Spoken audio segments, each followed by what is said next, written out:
everyone. Today we have a short note on collection and preservation technique of specimens used for taxonomic study. For taxonomic study of specimen of all species in the ecosystem, we used to preserve it in formalin. So first and foremost step involved in the preservation process is the collection of fish sample. So moving on to different fish collection methods, mainly we are using three methods of collection. The first one is by hands. We use our own hands for the fish collection or sample collection. The second method is by using gears.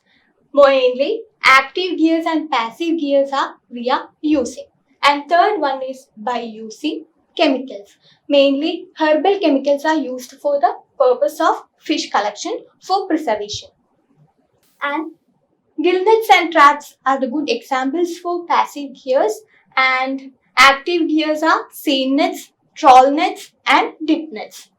Then herbal chemicals are mainly prepared from plant saps and plant extracts, and examples are derris roots and tender shoots of bamboo. This derris root contain an active component called rotenol, which helps to kill insects and fishes, while tender shoots of bamboo make the fish unconscious.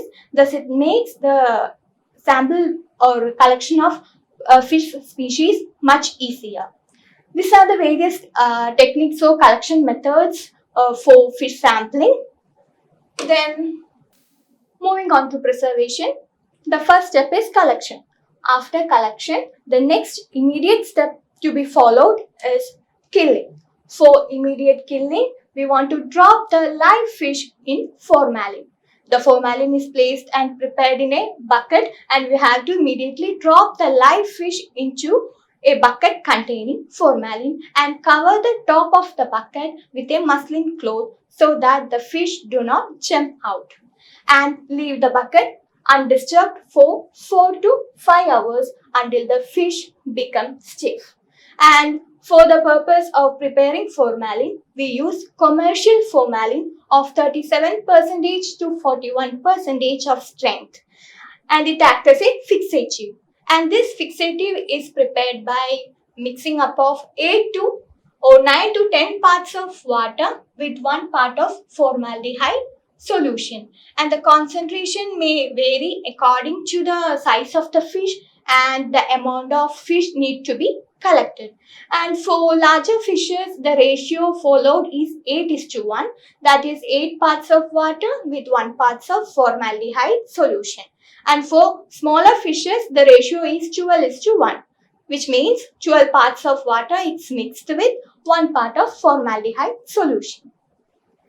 And for longer preservation, we need to, the next step to be followed is we want to drain off the formalin solution from the specimen after fixing and soak it in water. Then next step is specimens are transferred into a 70% rectified spirit or methyl alcohol. And one change is recommended before placing the specimen into permanently in alcohol. For permanent fixation or for permanent preservation, we use formalin and water in a proportion of 1 part of formalin in 15 parts of water. Addition of borax is also recommended because borax helps to restrict the shrinkage of the specimen.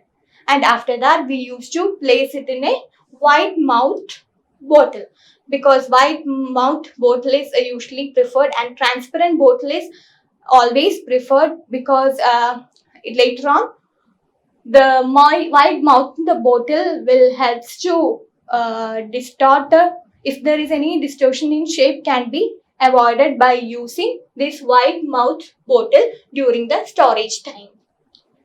Then later on, seal it and keep the specimens in a shelf with no exposure to light, because the color of the specimens fade easily when it is placed in a bright sunlit rooms.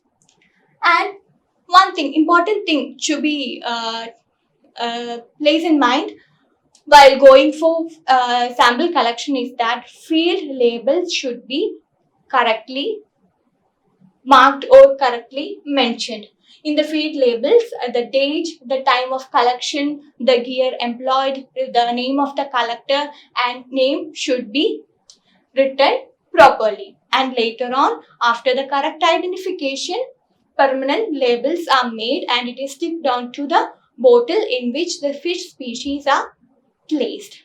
That's all about the collection and preservation techniques used for taxonomic study. I hope all of you understand. Thank you.